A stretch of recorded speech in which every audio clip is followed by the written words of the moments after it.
How can something invisible have the power to completely transform the world around us? I'm talking about a force so powerful that it can both light up roads and destroy entire cities. Yes, we're delving into the subject of radioactivity, a word that, for many, brings to mind apocalyptic scenarios and irreversible disasters. But what do we really know about it? Imagine for a moment that something as small as a sphere could be the key to the greatest potential for destruction and healing that humanity has ever known.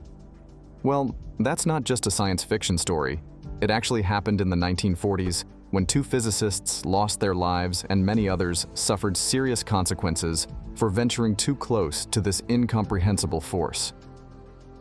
What if I told you that both accidents were caused by the same object? A sphere of plutonium, just over 2.4 inches in radius, was responsible for the highest dose of radiation ever received by a human being. This sphere became known as the Devil's Core. How could something so small carry such devastating power? What's more, how did scientists, fully aware of the risks, continue their experiments, seeking to understand and master this force? Imagine a moment in history when a discovery invisible to the eye could change the course of humanity. It was 1938, a time of great turbulence and scientific progress, when German researchers came across a phenomenon that would challenge everything we knew about physics: nuclear fission. But what is nuclear fission? Simply put, imagine a heavy, unstable nucleus that suddenly splits into smaller parts. This splitting is not just a simple puzzle being rearranged, it releases an astronomical amount of energy. The scientists discovered that, curiously, the sum of the mass of these resulting nuclei was always less than that of the original nucleus. Where did this lost mass end up? Here comes Albert Einstein with his famous equation E=mc², a real game changer. He showed us that mass and energy are actually two sides of the same coin. Part of this mass disappeared in nuclear fission and is transformed into a powerful release of energy, visible through heat and radiant light. And then something even more impressive was discovered. This release of energy could start a chain reaction.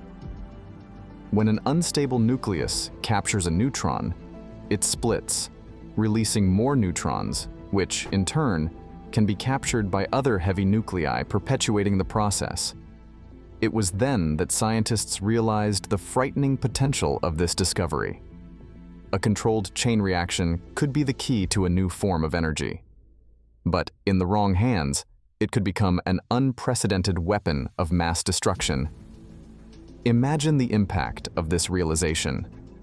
In 1938, a group of physicists, aware of the power and danger that this new discovery represented, got together to write a letter to the President of the United States, warning him of the urgency of investing in research related to nuclear fission. They referred to the work of Enrico Fermi, who was already exploring chain reactions. The race to master this new form of energy had begun, not only because of its promise of progress, but also because of the fear of its destructive potential.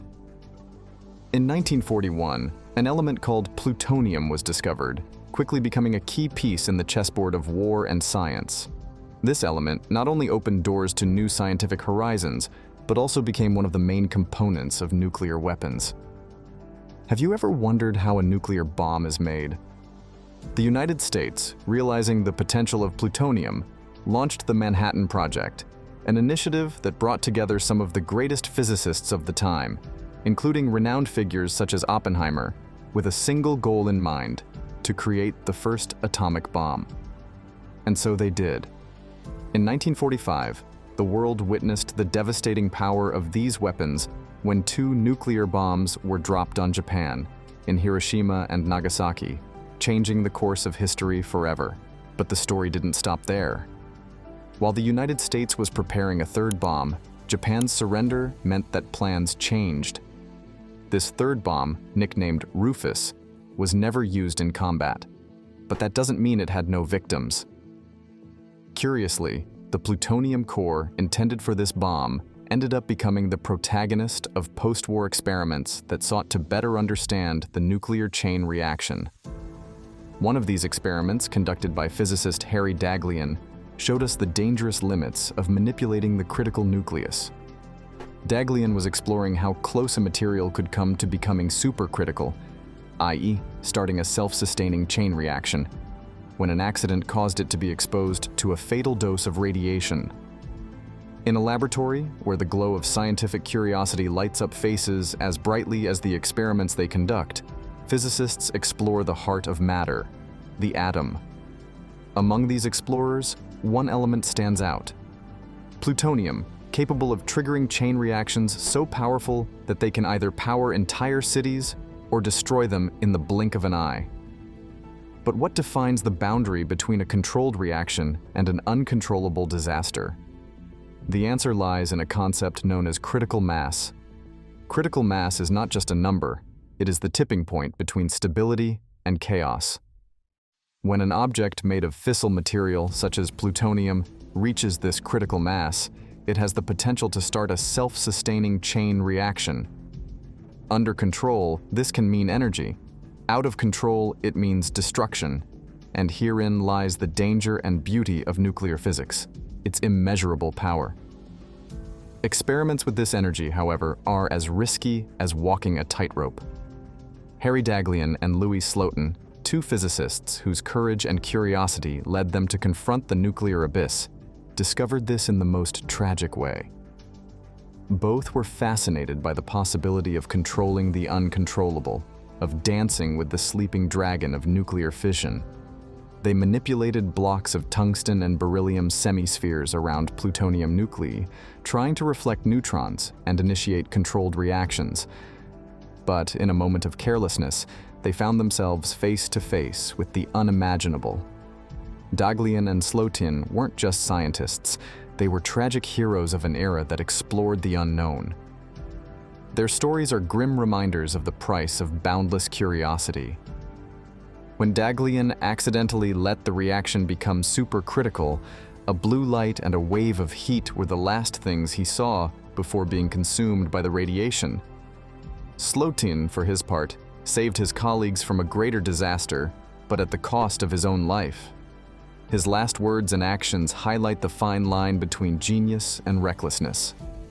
What do these stories teach us? That with great powers come great responsibilities. Nuclear physics opened the door to human progress, but also to weapons of mass destruction and catastrophic accidents. While we marvel at the potential of science to transform the world, we must remember those who have paid the ultimate price for our curiosity. Have you ever seen one of those flashes of blue light that cut across the sky on a stormy night? What if I told you that something similar could happen, but not in the sky, but in a laboratory, right before the eyes of astonished scientists? That's right. We're talking about radioactivity and its mysterious and sometimes terrifyingly beautiful effects. In an episode that seems straight out of a science fiction movie, physicists witnessed this exact phenomenon while experimenting with one of the most intriguing and dangerous elements known to man: plutonium. But why the blue light? It turns out that when radiation is released, it excites the atoms in the air. In an attempt to return to their normal state, these atoms release energy in the form of light, and in this case, a spectacular blue light. But this beauty comes at a high price. After two chilling nuclear accidents, the plutonium core responsible earned a dark nickname: Demon Core. It was expected to be used for nuclear tests, but the disasters changed plans and it was melted down, never to be used for experiments again. This is the story of an uncontrollable power that could have annihilated entire cities if it hadn't been for its strict adherence to safety regulations. Remember, with every experiment, every discovery, we walk a tightrope between progress and danger. And as we move forward, may we never forget the lessons of the past, always maintaining curiosity, respect, and responsibility for the forces we seek to master. Until next time, may our journey through knowledge continue to be safe and full of discoveries.